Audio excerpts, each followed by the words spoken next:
सोलापूर न्यूजमध्ये आपल्या सगळ्यांचं स्वागत। राष्ट्रवादी काँग्रेस पार्टीच्या माध्यमातून आज या ठिकाणी जिल्हाधिकारी यांना मनीषा कुंभार यांना या ठिकाणी निवेदन देण्यात आलेलं आहे। हॉस्पिटलच्या बाबतीमध्ये आज या ठिकाणी गंभीर परिस्थिती सोलापुरात निर्माण झालेली आहे। सरकार कुणाचं आहे तरीही जनतेची कामं ही राष्ट्रवादी काँग्रेस पार्टीच्या माध्यमातून केलीच पाहिजे।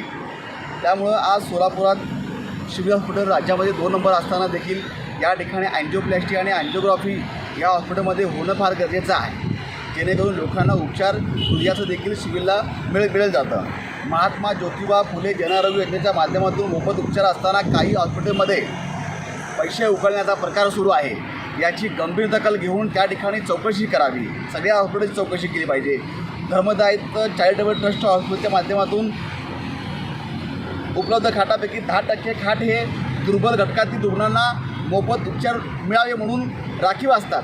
या माध्यमातून मी सांगू इच्छितो की त्या ठिकाणी फक्त कागदोपत्रीत लोकांना उपचार मिळाला असं दाखवतात। याची चौकशी करावी आणि त्या ठिकाणी रोजच्या रोज दुर्बल घटकातील रुग्ण तिथे ॲडमिट असताना याची माहिती आपण बोर्डावर लावावी आणि फलक अक्षरात लावावी बोर्ड सगळ्या हॉस्पिटलने।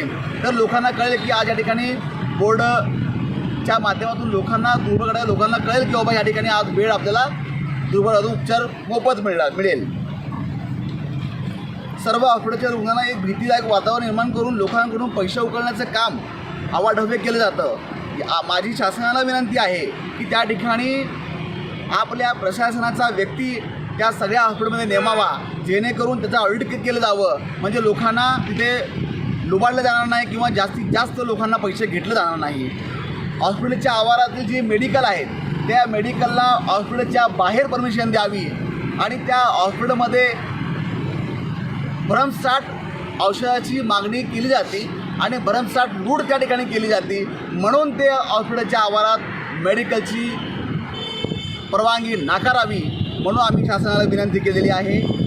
पंतप्रधान आयुष्यमान कार्डाचा 5 लाखाचा विमा असताना देखील काही हॉस्पिटलला सोलापूर जिल्ह्याच्या 51 हॉस्पिटलची या ठिकाणी यादी जाहीर केली, परंतु या 51 हॉस्पिटलमध्ये 5 लाखाचा विमाचा महात्मा पंतप्रधान जनआरोग्य योजनेचा उपचार मिळत नाही, तसा आम्हाला आदेश नाही, असं अजून मिळालं नाही असं हॉस्पिटल म्हणतात।